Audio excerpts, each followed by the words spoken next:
حضرت داؤد علیہ السلام اور حضرت سلیمان علیہ السلام کے پاس میں ملک کا بہت بڑا نقشہ تھا، اور اللہ نے ملک کے اس نقشے میں ان کو کامیاب کر دیا۔ اور فرعون اور نمرود کے پاس میں بھی ملک کا بہت بڑا نقشہ تھا، اللہ نے ان دونوں کو ملک میں رکھ کر اللہ نے ان کو ناکام بنا دیا۔ مال کا بہت بڑا نقشہ قارون کے پاس تھا، اس کے خزانے کی چابیاں ایک طاقتور جماعت اٹھایا کرتی تھی، آپ انداز لگائیں اس کا کتنا بڑا خزانہ ہوگا، لیکن اللہ نے اس کو اس کے خزانے کے ساتھ زمین میں دسایا ہے، اور قیامت تک یہ دستہ ہی چلا جائے گا۔ دوسری طرف مال حضرت عبد الرحمن ابن عوف رضی اللہ تعالیٰ عنہ کے پاس تھا، اور اتنا زیادہ مال تھا کہ ان کے انتقال کے بعد جب وراثت کو تقسیم کیا گیا ہے وارثوں میں، تو سونے کے اینٹوں کو کاٹ کر تقسیم کرنے کے لیے کاٹنے والوں کے ہاتھوں میں چھالے پڑ گئے، لیکن اتنے بڑے مال نے حضرت عبد الرحمن ابن عوف کا نقصان نہیں کیا، بلکہ ان 10 صحابہ میں سے ہے کہ جن کو اللہ کے نبی صلی اللہ علیہ وسلم نے دنیا ہی میں جنت کی بشارت دیا۔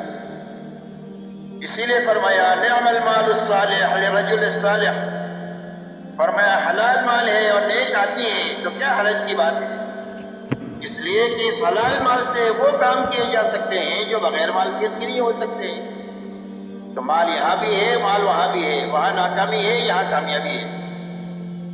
تجارت قوم شعیب کے پاس تھی، بڑی بڑی منڈیاں آئی، اللہ نے قوم شعیب کو تجارت میں اجاڑ دیا، اور تجارت مدینہ منورہ میں مکہ کے مہاجرین کے پاس کی تھی، مہاجرین تجارت پیشہ تھی، اللہ نے ان کو تجارت میں چمکا دیا۔ باغات قوم سبا کے پاس تھے، اللہ نے قوم سبا کو باغات کے بڑے بڑے نقشوں میں رکھ کر اجاڑ دیا، نہ ماننے کی بنیاد پر۔ اور باغات انصار مدینہ کے پاس تھے، اللہ نے ان کو باغات میں رکھ کر چمکا دیا، اور اللہ نے ایسی برکت دیا کہ آج تک ساری دنیا مدینہ منورہ کی کھجوریں کھا رہی ہے۔ اس لیے بنیادی بات سمجھنے کی ہے کہ اللہ کے یہاں سے کامیابی کا کوئی بھی دنیا کا سبب نہیں ہے، اور کوئی بھی حال کامیابی ناکامی کے لیے نہیں ہے۔ اس کی مثال برتن کی ہے، اس پر کامیابی اللہ ہی کی طرف سے آئے گی، اور ناکامی بھی اللہ ہی کی طرف سے آئے گی۔ کامیابی کے آنے کی بنیاد حکم کا پابند ہونا ہے، اور ناکامی کے آنے کی بنیاد خواہش پر اور اپنی منمانی پر چلنا ہے۔ اسی لیے دعوت اور تبلیغ کے راستے سے کسی کا کاروبار چھڑانے کی محنت نہیں ہے، اور نہ کسی کو ایک حال سے دوسرے حال میں لے جانے کی محنت ہے، بلکہ یہ محنت اس بات کی ہے کہ ہر مسلمان اس محنت کے ذریعے سے اپنے اندر اتنی طاقت پیدا کر لے کہ جس سبب میں بھی ہے اور جس حال میں بھی ہے، اس سبب اور حال میں اللہ کے فرائض پر کھڑا ہونے کی طاقت پیدا ہو جائے، حرام سے بچنے کی طاقت پیدا ہو جائے، اور اللہ کے دین کی محنت کے تقاضے جس لائن کے جس وقت بھی آئے، ان تقاضوں پر پورا کرنے کے لیے کھڑا ہونے کی طاقت پیدا ہو۔ اس طاقت کے پیدا کرنے کے لیے دعوت اور تبلیغ کی محنت ہے، اس لیے کہ جس کام میں بھی آدمی اللہ کے فرائض کی ادائیگی کے ساتھ اور حرام سے بچتے ہوئے اور اللہ کے دین کی محنت کے تقاضوں کو پورا کرتے ہوئے چلے گا، اللہ تعالیٰ اس کے دین پر تو دیں گے ہی دیں گے، لیکن اس کی دنیا کے کام پر بھی اللہ اس کے بڑے بڑے انعامات دیں گے۔ اسی لیے آتا ہے حدیث پاک میں، ایک سچا اور امانت دار تاجر کل قیامت کے دن نبیوں کے ساتھ، صدیقین کے ساتھ اور شہداء کے ساتھ اٹھایا جائے گا۔ اس کی تجارت کی وجہ سے وہ آخرت میں اتنا اونچا مقام اس کو عطا فرمائیں گے، حکم پورا کرنے کی برکت سے، سچائی اور امانت داری کی وجہ سے۔ ایک کسان کھیتی کرتا ہے، جب تک کھیتی ہری بھری رہتی ہے وہ تسبیح کرتی رہتی ہے اور اس کا ثواب کسان کو ملتا ہے۔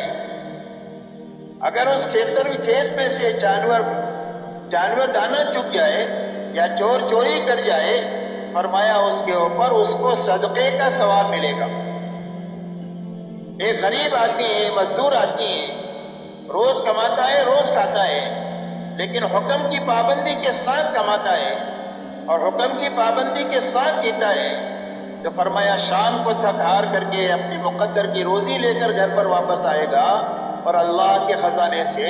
مغفرت اور بخشش بھی لے کر آئے گا، اللہ اس کے سارے گناہوں کو بھی معاف فرما دے۔ ایک حاکم حکومت کرتا ہے لیکن انصاف کے ساتھ کرتا ہے، اللہ کی مخلوق کے اوپر بھلائی، ہمدردی، خیرخواہی کے ساتھ حکومت کرتا ہے، تو فرمایا قیامت کے دن جو 7 آدمیوں کو اللہ تعالیٰ عرش میں جگہ دیں گے، اس کے اندر میں وہ حاکم ہوگا کہ جو حکومت انصاف کے ساتھ اور انسانیت کے ساتھ ہمدردی کے ساتھ کرے گا۔ اس لیے میرے دوستو، یہ محنت اس بات کی ہے کہ ہر فرد امت میں پورے دین پر چلنے کی طاقت پیدا ہو۔ جو کچھ سنا اللہ پاک اس پر عمل کرنے والا اور ساری کی ساری انسانیت تک پہنچانے والا بنائے۔ دین کی بات پھیلانا صدقہ جاریہ ہے۔